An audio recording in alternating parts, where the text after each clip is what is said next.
The evening rush had just begun to wind down at Betty's Diner, a cozy, vintage cafe nestled on a quiet street in downtown Chicago. The hum of conversation blended with the clinking of dishes and the soft notes of an old jazz tune playing on the jukebox. For Sarah, a 34-year-old single mother working double shifts, the diner was more than just a workplace. It was her lifeline. The steady flow of regulars and their predictable orders gave her a sense of routine and comfort amidst the chaos of her life. That evening, she was wiping down the counter when the bell above the door jingled. Sarah barely looked up. Another late customer, she thought. But then the room quieted, the usual chatter replaced with murmurs and hushed gasps. Curious, she glanced toward the entrance and froze. Standing there, adjusting his jacket, was none other than Elon Musk. The tech mogul didn't fit the usual image of Betty's clientele. His casual demeanor was at odds with his global fame. He scanned the room, seemingly unaware of the attention he was drawing, and chose a booth by the window. Sarah, her heart racing, quickly busied herself behind the counter, but she could feel the weight of his presence and the stares from the regulars. After a moment, she composed herself, grabbed her notepad, and approached his table. "Good evening," she said, her voice steady, but her hands trembling slightly. "What can I get for you?" "Just a coffee, black. And what kind of pie do you have?" he asked, his tone calm and unassuming. "Apple, pecan, and cherry," Sarah replied. "Apple sounds great." "Thank you," he said with a small smile, then turned his gaze to the window, lost in thought. Sarah nodded and walked back to the counter. As she poured the coffee and plated the pie, whispers filled the diner. The regulars, a mix of retirees, blue-collar workers, and college students, speculated about why someone like Elon Musk would wander into their little corner of the city. Some were curious, others skeptical. When Sarah returned to his table, she placed the items down carefully. "Enjoy," she said. "Thank you," he replied, not looking up. His focus remained outside, where the streetlights reflected off rain-slicked sidewalks. He seemed preoccupied, his brow furrowed, as if carrying the weight of the world. For the next half hour, Sarah kept her distance, but couldn't help glancing at Musk now and then. He sat quietly, sipping his coffee and scribbling in a small notebook. But the quiet buzz of the diner was anything but calm. Whispers spread like wildfire as patrons exchanged suspicious glances. Charlie, a grizzled retiree known for his outspoken nature, was watching Musk like a hawk. His furrowed brows and muttered complaints hinted at brewing trouble. Sarah braced herself as he suddenly slammed his mug onto the table and stood, his chair screeching against the floor. "You're Elon Musk, aren't you?" Charlie bellowed, his voice cutting through the soft murmur of the room. Every head turned, the diner now eerily silent. Musk looked up, his expression neutral but alert. "Yes, I am," he replied evenly. Charlie strode toward Musk's table, his boots thudding heavily against the floor. "What are you doing here, in this little cafe, sipping coffee like the rest of us? You've got your shiny AI company, don't you? X.AI or whatever it's called. Planning to take over the world while pretending you're saving it." Musk set his pen down and met Charlie's glare with calm composure. "I came here to think, not to cause a scene," he said, his voice measured. But Charlie wasn't backing down. "Think?" he scoffed. "About what? How to make billions while ordinary folks like us lose our jobs to your AI." His words sent a ripple of agreement through the room, a few patrons nodding or muttering in support. Sarah clenched her fists, her heart racing. She had dealt with Charlie's tirades before, but this felt different, more personal, more volatile. She glanced at Musk, who remained composed but visibly tensed, his hands clasped on the table. "I didn't leave OpenAI to destroy jobs," Musk said calmly, though there was a sharpness in his tone now. "I left because I saw the potential for harm in how AI was being developed. My goal isn't power or profit. It's to create a system that aligns with truth and benefits everyone." Charlie snorted, his voice dripping with skepticism. "Truth? Benefits? You billionaires always have the nicest words for your dirty games. How about admitting you want control? OpenAI didn't bow to you, so you built your own empire."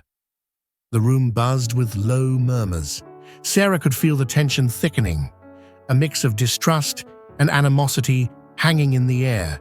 She couldn't stay silent anymore. "Charlie, that's enough," Sarah said, stepping forward. Her voice wasn't loud, but it was firm, slicing through the noise. All eyes turned to her, including Musk's, his gaze sharp but now tinged with curiosity. "Excuse me," Charlie said, spinning around to face her, his brows knitted together in disbelief. "You're defending him." Sarah's cheeks flushed, but she stood her ground. "I am," she said. "You don't have to like him, but you can't just attack someone without knowing the full story. He's a customer, and he deserves respect like anyone else." Charlie's jaw tightened. Respect? For what? Putting people out of work with his fancy tech. Sarah stepped closer, her voice steady but charged with emotion. "And what if he's trying to fix the problems he sees? Have you ever thought about that? You might not agree with his methods, but at least he's doing something." The diner went silent again. Musk's eyes flickered with something Sarah couldn't quite place. Gratitude, maybe, or surprise. He leaned back in his seat, watching the scene unfold, but saying nothing. Charlie crossed his arms, clearly unimpressed. "Easy for you to say, Sarah. You're not the one whose livelihood's at stake." Her voice rose, a tremor of frustration creeping in. "Do you think I don't understand what it's like to struggle? I work 2 jobs just to keep the lights on, Charlie. But tearing down someone who's trying to create solutions isn't going to make things better for any of us." She turned to the rest of the diner, her gaze sweeping over the patrons who were now watching her with mixed expressions, some supportive, others skeptical. "Our eye is coming, whether we like it or not. Instead of fighting progress, why not figure out how we can be part of it? He's trying to make it safer, more transparent. Isn't that better than leaving it in the hands of people who don't care about accountability?" Musk straightened slightly, his calm demeanor showing a hint of approval. Charlie, however, shook his head, muttering something under his breath as he retreated to his seat. Sarah let out a breath she hadn't realized she'd been holding. She glanced at Musk, who nodded at her, a faint smile tugging at the corners of his mouth.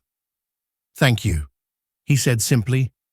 She returned his nod and went back to the counter, her heart pounding. The diner was still tense, the regulars now whispering among themselves.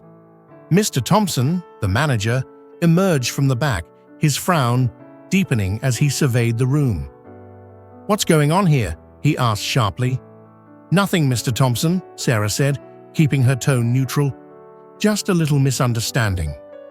He glanced at Musk, then at the murmuring regulars, and his expression darkened. "Sarah, we can't afford to lose our regulars. I need to see you in my office after your shift." Her stomach sank, but she nodded, knowing exactly what was coming. Later that evening, as Musk prepared to leave, he approached the counter. Sarah, still shaken, tried to offer a polite smile. "Thank you for coming." "I'm sorry about—" "Don't apologize," Musk interrupted gently. You stood up for me when you didn't have to. That takes courage." She shrugged, trying to downplay it. It just felt like the right thing to do. He studied her for a moment, then pulled out a card and handed it to her. "I'd like to talk more. If you're interested, reach out. People with integrity are hard to find." Sarah stared at the card, her breath catching. It wasn't just any card. It had his personal contact information. "Thank you," she said softly. As Musk left, the bell above the door jingling, Sarah couldn't help but wonder what this unexpected encounter would lead to. Little did she know, her life was about to change in ways she never imagined. As the evening wore on, Sarah's nerves refused to settle. The weight of Mr. Thompson's looming conversation sat heavy in her chest. The diner was her lifeline, her steady rhythm in life. Losing it over a single heated exchange felt both unfair and inevitable. When her shift ended, she walked into Mr. Thompson's office, her head held high. His stern expression confirmed her fears. "Sarah," he began, his voice clipped, "we've been running this place for years, and our regulars are the backbone of this business. What happened tonight caused a stir, and frankly, I can't have staff stepping into debates with customers like that." Sarah opened her mouth to respond, but he raised a hand. "You've always been a good employee, but I think it's time we part ways. You can finish out the week, but after that, we'll need to find someone else." The words hit harder than Sarah expected. She nodded slowly, swallowing the lump in her throat. "Understood," she managed, her voice steady despite the storm of emotions brewing inside her. 2 days later, Sarah finished her final shift. The goodbye was bittersweet. A few regulars offered kind words, but most remained indifferent, as though her departure were just another part of the cafe's routine. As she walked home, her phone buzzed. She pulled it out, surprised to see an unknown number. Tentatively, she answered. "Hello? Sarah, this is Elon Musk." She froze mid-step, her breath catching. Mr. Musk," she stammered, her heart racing. "Yes," he said, his voice warm. "I've been thinking about what you did the other night. It takes integrity and courage to stand up for someone, especially in the face of criticism. Those are qualities I value deeply." "I was just doing what felt right," Sarah replied, her voice barely above a whisper. "Well, sometimes doing what's right comes at a cost," Musk said. "But I don't believe people like you should go unnoticed. I'd like to offer you a position at one of my foundations. It's not glamorous, but it's meaningful work, and I think you'd be a great fit." Sarah stopped walking, the words sinking in. "Are you serious?" she asked, a mix of disbelief and hope in her voice. "Completely," Musk replied. "We can start with something small and see where it goes. My team will handle the details, but if you're interested, consider this an opportunity to make a difference." Tears welled in her eyes. I don't know what to say." "Just say yes," Musk said with a soft chuckle. Sarah smiled through her tears. "Yes, absolutely yes." 2 weeks later, Sarah found herself in a completely new environment, a sleek office bustling with energy and purpose. The Foundation's mission was clear: to support education and ethical technology initiatives worldwide. Her role involved coordinating outreach programs and helping underprivileged communities access new opportunities. Though the learning curve was steep, Sarah thrived. The work was challenging but fulfilling, and for the first time in years, she felt like she was part of something bigger than herself. One afternoon, as she reviewed proposals at her desk, her phone buzzed with a message. "How's the new job treating you? Elon." She smiled, typing back quickly, "Life-changing. Thank you for believing in me." The reply came almost instantly. "You earned it. Keep making a difference." Word of Sarah's new job spread back to the diner. Some regulars, hearing of her success, felt a twinge of guilt for their earlier judgment. Even Mr. Thompson, though he never admitted it out loud, realized he might have underestimated her. Sarah's journey wasn't just about defending someone like Elon Musk, it was about realizing her own potential. She had taken a stand, faced the consequences, and emerged stronger on the other side. For Sarah, the experience was a reminder that sometimes the hardest choices lead to the most rewarding paths. And as she looked ahead, she knew that this was only the beginning of a new chapter, one filled with purpose, growth, and endless possibilities. What do you think of Sarah's journey? Have you ever stood up for something you believed in, even when it came at a cost? Let us know in the comments below. If you enjoyed this story and want to hear more inspiring and thought-provoking narratives, don't forget to like this video and subscribe to our channel. Your support helps us create more content that uplifts and motivates. And remember to turn on notifications so you never miss an update. See you in the next video.